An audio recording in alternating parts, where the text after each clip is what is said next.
일반 실리콘 보형물은 여러 가지 크기와 형태로 만들어진 제품 중에서 환자에게 적합한 것을 선택한 뒤에 수술 중에 의사가 직접 깎고 다듬어서 코에 맞춥니다.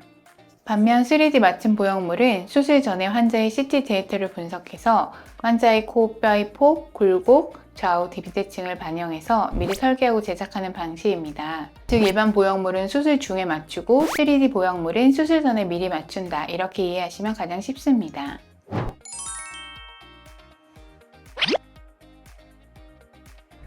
특히 고려해 볼 만한 경우는 코뼈의 좌우 비대칭이 심한 경우, 핀 코나 사비가 있는 경우, 이전의 수술로 코의 구조가 변형된 재수술, 이런 경우가 코뼈에 비대칭이 있는 경우들이 많은데요. 특히 재수술이나 비대칭 코에서는 겉으로 보이는 코와 실제 뼈의 구조가 다른 경우가 많습니다. 이런 경우 CT 분석의 가치가 더 커질 수 있습니다.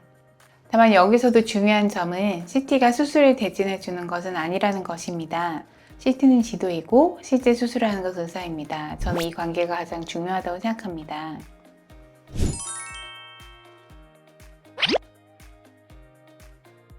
환자분들이 브랜드 이름 때문에 많이 혼란스러워 하십니다.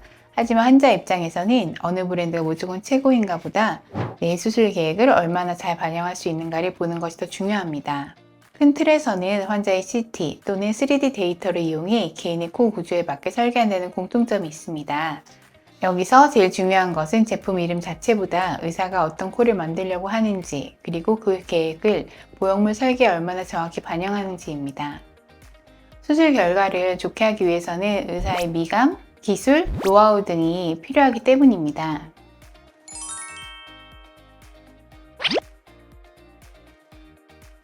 아닙니다. 3D 기술은 수술 계획과 예측에 도움을 주지만 컴퓨터 화면의 모습이 수술 결과 100% 똑같아지는 것은 아닙니다.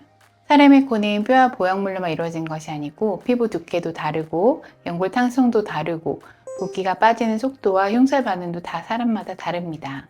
그래서 저는 3D 기술을 미래를 보여주는 기술이라기보다는 수술 전 변수를 줄여주는 기술이라고 설명합니다. 오늘은 요즘 많이 쓰이고 있는 3D 맞춤 보형물에 대해서 이야기해봤습니다. 정리하면 3D 맞춤 보형물은 모든 사람에게 반드시 필요한 것은 아니고 사용한다고 해서 완벽한 결과 보장되는 것은 아니지만, 하지만 코뼈가 휘어져 있거나 비대칭이 심한 경우 또는 재수술처럼 구조가 복잡한 경우에는 환자의 해부학적 구조를 더 정확하게 이해하고 수술을 계획하는 데 유용한 도구가 될 수 있습니다. 제가 코 성형에서 중요하게 생각하는 것은 단순히 면밀히 높이는가가 아닙니다. 내 얼굴에서 자연스러운가, 내 코의 구조에 무리가 없는가, 그리고 내 얼굴의 다른 구조, 이마나 턱 등과 잘 어우러지는가, 그리고 시간이 지나도 안정적인가, 이런 것들을 중요하게 생각합니다. 기술은 계속 발전하지만 결국 중요한 것은 좋은 기술을 어떤 환자에게 왜 사용하는지를 판단하는 것이라고 생각합니다. 코 성형을 고민하고 계신다면 단순히 어떤 보형물을 사용하나요? 말 묻기보다는 제 코의 구조에는 어떤 특징이 있고 왜 이 수술 계획이 저에게 적합한가요? 라는 질문을 꼭 해보시기 바랍니다. 지금까지 르제이원 김지선 원장이었습니다. 감사합니다.